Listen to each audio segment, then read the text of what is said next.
Dankschein von der Bürgharchen Eihe ab einen Stein. Geschrieben von Jimmy Evans, Saat und Rütgeschenk von Lebenswasser.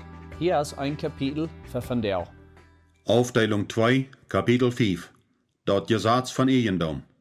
In zij zijn eind, 2 Mose 2, vers 24. Dit poort van 2 Mose 2, vers 24, dit zichtbaar nu geschlechtliche Vereinigung kan. Nu 1. Korinther 6, vers 16 ist dat so, dat wann wir Geschlechtsverkehr mit ein Glied vom anderen Geschlecht haben, wo wir körperlich und geistlich eint mit der Person. Der Text fair in nur diesem Vers in Korinther als eine Warnung vom Apostel Paulus an die merkbar unmoralische Christen von Korinth, dass sie sich nicht mit Huren und geschlechtliche Trieben verbinden. Hij nahm dit eine Sinn je in den Mensch seinen eigenen Körper. Noch wieder aus dieser sichtbare Bedienung von eintworender Geschlechtsverkehr sagt 2. Mose 2, Vers 24 ans, dat das Gesetz von der Ehe jeder Teil vom Leben beeinflusst. Dit Gesetz, wat ik dat Gesetz von Eiendom nan, ist die Schlüssel am Vertrauen und Noheit in ein Verhältnis anzusetzen. Wann wir dit Gesetz einmal verstohnen und gehorchen, wo wir eine bedeutsam, tiefe Einigkeit und Verbindschaft haben an der Ehe. Aber wenn wir dit Gesetz brechen, sogar an Anweitenheit, ist die Schuld zu dat Vertrauen und die Noheit von dat Verhältnis ernst, war nicht deutlich. Die volle Bedienung von dat Gesetz von Eiendom und alles, was an der Ehe damit an ist, zu verstehen, bemerkt die dit. Die Ehe ist eine ganze Vereinigung, wo alle Dinge, was vorher einzeln geehnt und hantiert wird, nu taub geehnt und hantiert worden. Da sind keine Ausnahmen. Was immer an einer Ehe nicht mutwillens angestellt wird unter die Ehennehmerschaft von den anderen Partner, wird uit dat Verhältnis buiten geholen und verursacht mit Recht Eifersucht. Die Tod von Eintwoorden enthält viel mehr als bloß Sex. Dat bedeutet, dat alles, was die zwei einen und mit die zwei te doen haft, wat von beiden geehnt und hantiert wird. Wenn du wat ist, wat ein Partner nicht willig ist, an die Ehe an zu geben, brecht des Partner dat Gesetz von Eiendom und übertritt die Rechte von den anderen Partner. Wegen der großen Wichtigkeit von dat Gesetz von Eiendom in den Begriff von Eintwoorden, wo ich dat alle einzelheitlich versichern zu erklären. Zu vermeiden, dass wir die volle Bedienung von Gottes Plan für die Einheit an der Ehe nicht seien, muss wir sein, was Paulus in 1. Korinther 7, Vers 6 in den Ehebund schreibt. Paulus teilt nicht bloß seine Bemerkungen von das 6. Kapitel wiedermachen, aber er erklärt die Dollar ganz. Der Mann soll der Frau dort geben, was sie in Recht hafte kriegen, und gerade so gut auch der Frau dem Mann. Der Frau ihr Körper gehört nicht bloß aber auch ihr Mann. Und gerade so gut gehört dem Mann sein Körper nicht bloß aber auch seine Frau. 1. Korinther 7, Vers 3 und 4. Magst du, was Paulus sagt über den Eiendom von unser Körper an der Ehe? Wir sollen Eiendämer in Kontrolle wechseln von persönlich und allein den einen, nur geteiltes Eiendom in Kontrolle mit unserem Partner. Dit bedeutet keine Freiheit zu geschlechtlicher Missbrauch, aber dort offenbart klar, dass an eine Ehe mit ein volles Eiendom übergeben worden, eins sein zu können. Dit schlitt an sich Körperschmidt an. Alles, was nicht taub geehnt und von beiden Partnern kontrolliert wird nur Spaltung und Probleme leiden. Jeder Teil von unserer Ehe, was wir wirklich teilen, dort taub zu ehnen und kontrollieren, wird einen Geist von Vertrauen und Noheit an das Verhältnis abbauen. Hier sind 3 Beispiele vom Leben, die Folgen durchzustellen, wenn das Gesetz von Eiendom übertreten wird. Die Nomes und Einzelheiten von dieser Paaren und ihre Umstände sind in Wasser geändert, ihre Identität zu beschützen. Aber die grundlegenden Umstände sind wahre Geschichten und für viele Paaren bekannt. Beispiel Nummer 1. Fred will nur sein und sich an Sex erfreien, aber Marilyn will nicht teilnehmen, als er was tut, was euert. Und dann sagt sie zu ihm, ich will die für eine Weg wegholen, wenn du das noch einmal tust. Sie meint das so. Fred und Marilyn kamen nach meinem Office, als die Probleme in ihr Verhältnis waren, was sie bedurften, dass sie übereingehen würden. Fred euert sich sehr über Marilyn, wegen sie wusste, dass er einen starken Sextrieb hat, und sie braucht ihren Körper, zu strafen und zu kontrollieren. Ein anderer Wort braucht Marilyn Sex, ihren Mann in ihrer Ehe zu kontrollieren. Sie hielt Fred nicht bloß von sich auf, wenn er sich arg verhält, aber sie braucht Sex auch, zu kriegen, was jankert. Fred vertelt mir ehrlich, was passiert wie mit einem Geldplan, was sie gesagt haben, mit ihrer schweren finanziellen Lage rauszukommen. Beid wären sie sich einig gewast mit dessen Plan mit Geldbrocken zu begrenzen. Ein Tag zag Merlin ein Kleid, wat jankert, en sie wist dat ober, dat an ihren Plan nicht anpasst. Nodem dat zij een stoutje met dit schwoor gehad had, ging Merlin met dit naar Fred en bed aan, doch dat Kleid te kijpen. Heiflich zei Fred, nee, en erklärt wel zo. Voorts vangt Merlin aan verleiden te pracheren. Fred, wanneer du mir dat Kleid kijpen laatst, wo ich die Loten zweimal den Tag Sex haben für die nächste Weg. Vielleicht denkst du, dass diese Umstände würden irgendein Mann sein Traum sein, aber dann wirst du auch sein. Wenn Fred auch tausstund, dass er für ein Stoutje mitgearbeitet hat und dat jem von Sex verdienen, beschreibt er seine wirkliche Gefühle so als dit. Wieso kann Merlin nicht Sex haben mit mir, wegen sie mich gleicht und mich will, oder wegen sie mich läuft und will, dass ich Frauen zufrieden sie? Wieso moet Sex ein Gewehr oder ein Bot zum Gewinnen sein, dat sie dat kriegt wat jankert? Ich zie wat durchgekommen, dat mi Sex mit Merlin jeden an is, wegen ich feil, sie hält ihren Körper von mir weg und versteht und irrt meine geschlechtliche Bedürfnisse nicht. Wenn du auch Tiden an einem Monat sind, wo eine Frau ihr Körper nicht zu haben ist für Geschlechtsverkehr, soll eine Frau ihren Mann niemals unterverstehen geben, dat ihr Körper wegen angeldliche Ursachen nicht dem Mann gehört, seine geschlechtliche Bedürfnisse zu erfüllen. Dit bedeutet aber auch ganz sicher nicht, dass ein Mann seine Frau geschlechtlich durch körperliche Kraft oder durch Gefühlsdruck missbrauchen darf und wat tun machen, wat Gott sein Wort oder ihr Gewissen übertritt. Dit bedeutet kriegt, was der Apostel Paulus sagt. Und die Ehe sind unsere Körper nicht mehr bloß unsere. Wir müssen unsere Partner die geben für jeden die geschlechtliche Zufriedenstellung. Zwei korte Dinge soll ich noch sagen, bevor wir zweiten Beispiel gehen. Erstens will ich betonen, dass dit Prinzip beid wie schafft, dass es gleich so gut so für die Männer als für die Frühes. Viele Frühes haben sich bei mir all beklagt, dass sie vor nach Sex verlangen aus ihren Männer, aber die sind nicht interessiert und anwillig teilzunehmen. Das ist für einen Mann gleich so arg so zu tun als für eine Früh, wie in einem beiden Fällen wird das Gesetz von Ehendom übertreten und die Ehe wird dafür leiden müssen. Zweitens, hoop ich, dass die erkennen, wo sehr wichtig Vertrauen an eine Ehe ist. Vertrauen ist das Fundament, was die Fähigkeit von sich selbst in unseren Körper bedingungslos zu geben, notdrift und beschützt. Jeder Person soll für die Ehe sich diese Frage stellen. Kann ich diese Person in alle Teile von meinem Leben ganze Vertrauen geben? Wenn die Antwort nicht ja ist, wirst du Schwierigkeiten haben, die selbst die Person zu geben. Wenn du die nicht ganz deinem Partner geben kannst, wirst du die irgendwann übertreten feilen. Daher ist diese Sache von Vertrauen für den Erfolg von jeder Ehe von überaus großer Wichtigkeit. Beispiel Nummer 2. Als ich Elsie und Ladana am ersten Mal traf, scheinen sie ein junger Paar zu sein, was alles hat, dat het gut gehen kann. Sie wären beide Seite gottesfähige Personen, aber die hatten ein ernstes Problem, eine Kiel, was an ihrer Ehe eine tiefe Trennung verursacht. Ladana hat von ihrem Vater, was kurz gestorben war, ein Aufgeld gekriegt, aber Elsie kontrolliert die Finanzen. Am Anfang vertelt bloß sie und beschreibt ihren tiefen Eier je in ihren Mann. Mein Vater starb letztes Jahr und hinterlegt mir $65.000, sagt sie zu mir, als Elsie getrouweld naar de vloer kijkt. Als we dat kregen, wist ik zal dat met Elsie delen en ik deed, zegt zij. Als sie wieder vertelt, fängt ihre Stimme an zu breken und Tränen streimten von ihr Gesicht. Als wir dat Aufkaufscheck von meinen Vater sein Eigendom kriegen, brucht Elsie die Hälfte von dat Geld und kauft sich einen neuen Truck, ohne mich zu fragen, was ich dachte. Die andere Hälfte stürkt er an eine Inversion an. Ich feilt verrot, sagt sie mit einer zitternden Stimme, als sie nur die Dose Kleenex auf den Kofferdash vererlangt. Nachdem, dat het für ein kartet anmakeljet stootje weer stel gewast, mögle Dana ihre letzte Bemerkungen. Mir wird het ook gedaunt, dat einen Truck kauft und ich weiß, wir sollen wat an Inversion angestoken haben.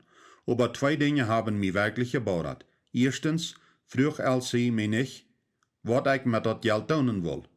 Hij nahm dat bloß so, als wenn het alle sind wir. Zweitens, had ich am etliche Mal gesagt, dat ich etliche 1000 nehmen will, ons Haus en Bett te verbeteren. Nachdem dat hij den Truck gekauft en dat ewige investiert had, zei hij dat wir noch nicht neidig dat Haus te verbeteren, während die Kinder noch jung wären en wir nu groot nicht dat Geld toe te houden. Dat wir mehr als ich nehmen können. Als dat nu klar wie, dat Elsie nu zich verteidigen kon, zeed hij, na, ik weet dat ze door even verdrisselijk is, dat ik haar niet leid de meubelen en andere zaken kopen, wat ze wil, aber ik dacht bloos niet dat het dan passend weer. Jedes Mal, wanneer ik met haar even deze zaak vertalen wil, wordt ze zo gevoelsvol, krijg zoals nu, en ik kon niets met haar vernünftig durchreden. In de nächste 30 minuten erklärt ik Elsie twee dingen. Eerstens, zoals hij dat afgoedsgeld verbruikt had, weist LaDonna dat zeer klar, dat hij dat alleen voor zich genomen had en dat am ihre Gedeihen en Verlangen nicht wichtig wären, wann dat Geld ook van ihren Vater kwam. Hij vroeg haar nu keinen Rot en dat beet wat ze nog zeed, wordt niet in betracht genomen. Ik zei dan, dat alles wat ze houden wie taub en zal van ihnen als poort taub aangewand worden. Ik zei dan, dat zijn dominierendet, nicht met feilendet verholen ganz te beschuldigen wie, voor de gegenwärtige lag en de leisung wie dat hij te LaDonna Buße donen wordt en aanvangen haar met respect te behandelen. Daartoe zei ik, dominierung is de eerste overtreding voor dat Gesetz van eigendom. Dominierung meint, dat door van einem Partner en een verhältnis te veel controleerd wordt. Dominierung heeft niet met man oder Frau te doen. Door zijn krijg zoveel dominierende vrouwen als mannen. Wanneer du deinen Partner dominierst, des du dat Gesetz van eigendom overtreden en dat wordt den geest van vertrouwen aan die eigen verdorven. Tweitens erklärt ik Elsie dat, wo wichtig de Frau heim is voor haar. Als hij zijn Frau dat niet erlaubt, dat huis te verbeteren, zeet hij daarmet. Mij dat die Welt nog stuurt. Ik heb mijn trok en mijn Weltschaft fijn. Dat wird te zijn dat hij te kijven had met dem Rot, wat ik aan den dag geef, aber schließlich welligt hij aan over deze zaak te beden en dat fresh met LaDonna te benoberen. Later zeet ze mij, dat alles had fijn gaan te reëlen en ze kwamen goed te lengd. Beispiel nummer 3. Greg en Tamara waren beide verher bevriend geweest en Tamara had 2 kinderen van de 4 ehe. Zij zochten Rot niet zo zeer wie een verhältnis tegenander, aber wie Greg en ihre Kinder nicht taubfähig waren. Dit is veelmaal de Fall, wat bedeutsame Probleme verursacht in Ehen, wo einer oder beide Partner eier befried geweest sind. Zij waren beide warme, kluge Personen, wat tegenander getrokken waren, wen zij zich aan zich goed vervollständigten. Zij waren beide zo goed en zich uitspreken en fijn geputzt, dat het am Anfang schwierig weer klar te kriegen, wo schwierig ihre Sache war. Andlecklicherweise kämen Greg und Tamara bat door, dat ze eine Ehescheidung machen en de steht, dat ze dat Problem leisten, während Tamara de Eigendeimerschaft en Kontrolle von ihre Kinder nicht abgeben wird. Du sagst vielleicht, dat wären auch nicht Greg seine Kinder. Der Vater wird Tamara Ehemann. Dat is so, aber als Greg und Tamara sich befrieden, werden die Kinder Port von einem neuen Haushalt, wo Greg de tyske Vater war. So als Greg dat op ein Treffen seht, hij feil seine Rechte wären op 2 Wege übertreten worden.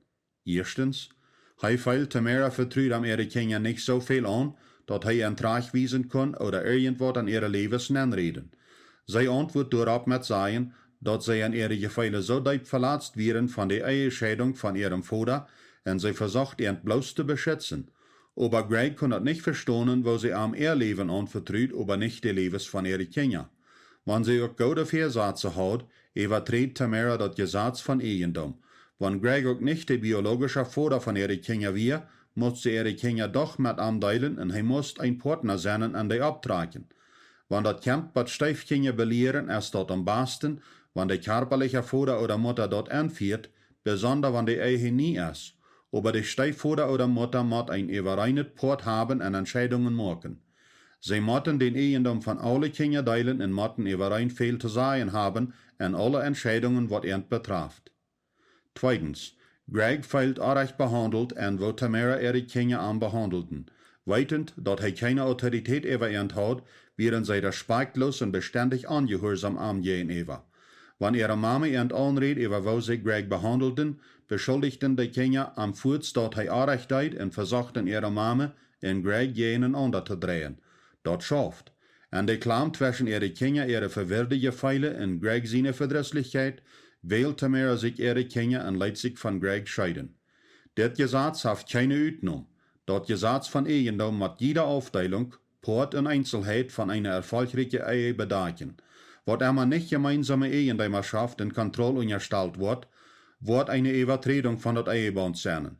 Dat is in daunt wordt het erst. Van mijn ervaring als roodgever würde ik van honderden Beispiele vertalen kennen van Ehepaaren, wat schwierige Probleme houden en zich scheiden leiten, bloos wegen zij dit Gesetz van Eigendom nicht noodkomen. Für Gewässer wie dat Geld, wat sie nicht handgeven, für andere wie dat Familie. Andere streiten sich über Beruf, Sport, Schule, Tijd, Pläne für die Zukunft, Kinder und viele andere Sachen. Om fair te been dat du nicht denkst, dat dein Partner eigensinnig en onvernünftig vereuert ist, wann du ein Teil von dein Leben terughältst von gemeinsamer Eigendom und Kontrolle, bemerkt die, wat Jesus zu dir sieht, wat seine Jünger waren, wat ein Verhältnis mit ihm haben wollen. Gerade so auch je, wer sich nicht von alles losmacht, wat haft, kann nicht mein Jünger sein. Lukas 14, Vers 33. Dit anwenden in unser Leben bedeutet nicht, dass Jesus verlangt, dass wir alles aufstoßen, was wir haben, für wir mit ihm ein Verhältnis haben können. Aber er sagt, dass wir alles, was wir haben, unter seine Autorität unterstellen müssen, sonst können wir ihm nicht folgen. Wenn in deinem Leben irgendwas ist, was du Jesus nicht unterstellen kannst oder wirst, sagst du, dass das Ding für dich wichtiger ist als heu, als du da stehst oder nicht. Die Dinge, was wir Jesus nicht geben, waren aufgehört für ihn, und er will nicht mit dir eine Wahrheit an die streven. Wir beleidigen ihn, wenn wir Dinge oder Menschen höher schätzen als ihn, wenn wir ihm nicht alles in unser Leben anvertrauen. Dasselbe ist auf eine andere Stufe mit unseren Partner auch so. Wenn du was ist, was wir nicht mit ihnen teilen wollen, ist das so, als wenn wir sagen, dass sie für uns nicht so wichtig sind als das Ding. Wir geben damit auch an zu verstehen, dass wir ihnen nicht sehr genug vertrauen, um das mit ihnen zu teilen. Wiederholen fragt mich wer, was ich von verehelichen Übereinkommen denk. Allgemein denk ich, dass die sehr gefährlich sind, wen dort am Verrüt all sagt, dass wir nicht willig sind, alles mit unseren zukünftigen Partner zu teilen. Das ist ein offenes Übertreten von das Gesetz von Eigendom, und ich sehe von vielen ernsten Problemen und Ehescheidungen, was daher kommen. Ich habe aber eine Ausnahme für vereheliches Übereinkommen. Ein Beispiel wird sein, wenn jemand, was al viele Jahre befried gewesen wird, und der Partner stirbt oder sie scheiden sich. Und die viele Jahre, was sie befried gewesen sind, haben sie sich al gut was Haupt geschafft und sind vielem wert. Und die Jahre haben sie al Kinder und Großkinder gekriegt. Nu, in seine oder ihre älteren Jahren planen sie, sich weiter zu befreien. Ich denke, dass es in so einer Falle passend ist, über den Eigendom zu planen und vielleicht fertig hast, ein Übereinkommen machen, sicher zu machen, dass die Kinder und Großkinder im Fall von Tod oder Scheidung nicht ihr reichschuldig aufgeht spritz können. Aber sogar in so einer Falle muss das ganz der Gerät, sicher zu sein, dass beide Seiten ganz mit anstimmen. Und wichtiger über alles andere ist, dass du eine Verpflichtung ist, dass wenn du auch vorher finanzielle Dinge bereit worden sind, dass in dieser Ehe volle Partnerschaft und Eigentümerschaft von beiden Seiten ist. Eine andere Sache, was wir kennt, ist, dass ein Partner Eigentümerschaft von jeder abnimmt, aber nicht von den Schulden. Ein anderer wird, sie wollen das Gute, aber nicht das Schlechte. Zum Beispiel, ein Mann will die früh ihre Eltern bloß nicht annehmen, er wird Anrecht. Wenn das nicht eine Sinn oder was Angesetzliches in seiner Anrechtet ist, muss die Eigentümerschaft annehmen für alles, was an den Partner sein Leben ist. Das Gesetz von Eigentümerschaft schafft man dann, wenn das an beiden Seiten angewandt wird. Sich wählen, was zu einen, bringt bloß weiter Misstrauen und Verlust von Noheit. Ein anderes Beispiel ist leicht geheim und übersichtbar. Hast du das mal gemerkt, wo ein Ehepartner willig ist, brav zu sein? Das ist mein Kind, wenn das Kind sich gut verhält oder was Gutes tät. Wenn ein Kind über was Unrechtes tät oder sich schlecht verhält, hast du das mal gesehen, dass ein Partner und den anderen kickt und sagt, sag's, was dein Kind gerade tät? Entschuldigt, gut, schlecht oder gleichgültig, beide Partner müssen Verantwortlichkeit abnehmen für alles in der Ehe. Aber so weit habe ich diese Sache von der negativen Seite bekickt. Denk nur mal an, was in einer Ehe passiert, wenn zwei Menschen sich ganz hingeben zu ihr Verhältnis. Ganz klar, Gott wisst, was er tut, als er das Gesetz von Eigendom ansagt, wer ihn versorgt für die Benoheit, als er die Ehe plant, dass es ein Platz für Einheit sein soll. Der größte Nutzen von alles, was wir haben, an der Ehe zu geben, ist, dass wir nicht alles gemeinsam haben. Wir gehören ganz zueinander. Du hast keine der, wo wir nicht nennen können, und wir teilen das Leben ganz. Noheit wird nicht bloß oder hauptsächlich auf Sex oder tiefe Unterholungen gebüht. Wahre Noheit wird dann gemacht, wenn zwei Personen ihre Leben so miteinander verbinden, dass man nicht sein kann, wo ein Leben abhört und ein anderes anfängt. Wenn du auf Unabhängigkeit bestehst und deine eigene Rechte beholen wirst, dann ist das deine Wohl. Aber an dein Wohl wirst du nicht wirklich in Noheit finden. Noheit kommt durch ein selbstloses, gebendes, opferndes Hort, wat ganz op in hand geeft ist zu dat Objekt, wat het Life haft. Die meeste Glieder von der vandaagse Gesellschaft sehen vertwiebelt nur Noheit in ein Verhältnis, aber sie sind zu selbstsüchtig, den Preis zu tollen. Indem du die Sache von Einheit an der Ehe betrachtst und siegst, ein Fleisch zu werden, lot mir die folgende Fragen stellen. Bist du ganz handgegeben zu deinen Partner? Ist du Wort, was du träghältst und nicht mitteilst? Darfst du deinen Partner kontrollieren und nicht mit dir selbst Licht tragen? Wenn du eine Aufteilung von deiner Ehe machst, was gegenwärtig das Gesetz von Eiendom übertritt, du schwind Buße zu Gott in deinen Partner und mag das recht. Auch, wenn du eine Sünd ist in deinem Leben, verlang nicht, dass dein Partner dich annimmt. Sei dir loszuwerden. Wenn wir auch verständnisvoll und gnädig sein sollen miteinander, muss wir anerkennen, wo zeitlich Sinn zu irgendein Verhältnis ist. Denk daran, die wird meint und dient, sind gut, wenn du einlässig bist. Aber wenn du friest, musst du einen neuen Widerschutz haben. In der Ehe fangen die zwei wird große Probleme an, und die wird wie in uns können die lösen. Ein Daunt, wo wird fall die in deinem Leben was ist, frag dich selbst. Ist es wichtig genug, meine Ehe dafür abzugeben? Wenn du aufrichtig bist, wirst du tauschstonen, dass ein Daunt, was du abgeben musst, ein Notverhältnis mit Gott oder mit deinen Partner ist dort Opfer wird. Gott hat das so geplant, dass die Ehe ein ganzes Teilen von das ganze Leben von zwei Personen ist. Dat is ein lebenslanges Band, und das einzige Band, was gratis sein kann, ist das ewige Band mit dem Schöpfer. Dat kann ein hoher Preis schienen zu sein, was du dort mit den Kosten von Einsamkeit und Täuschung vergleichst, was mit Bekommen, mit Selbstsucht und persönlicher Schutz. Lot dir eine Recke in belohnende Ehe nicht wegstehlen von dem Feind, was die sagt, dass du abpassen sollst für Nummer 1. Gib Gott in deinen Partner alles. Ich wiederhole, du wirst antworten, dass du an Gott seinen wundervollen Plan für die Ehe nicht was utbessern kannst. Jesus sagt, wils wer sein Leben raten will, wird das verlieren. Aber wer sein Leben am meinethalben verlieren det, wird das wiederfinden. Matthäus 16, Vers 25. Dankschön für noch das Bürgharchen Ehe ab einen Stein. Ich wünsche, dass das eine Halb sein für dich und eine Hoffnung, zum eine stärkere Ehe bauen.